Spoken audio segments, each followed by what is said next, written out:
Ya, ima ni mara yako ya kwanza kushiriki mashindano ya kimataifa. Yaani umejisikiaje na umeenda nje na mmeshinda mechi?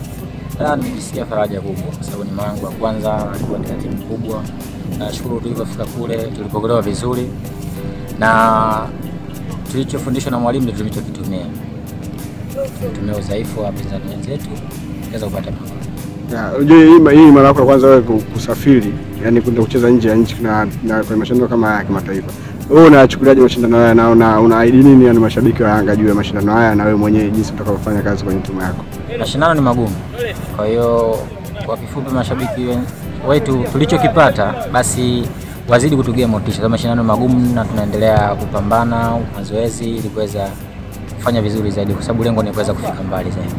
Yanga mmeenda kule mmeshinda goli 5 kwa bila. It means timu ilikuwa ni kwenye mashindano ni timu ambayo ni dhaifu au ni mpira tu umetokea au ni matokeo tu ya mpira au inakuwa? Nafasi tumezipata tumezitumia, si timu mbovu, ni timu nzuri.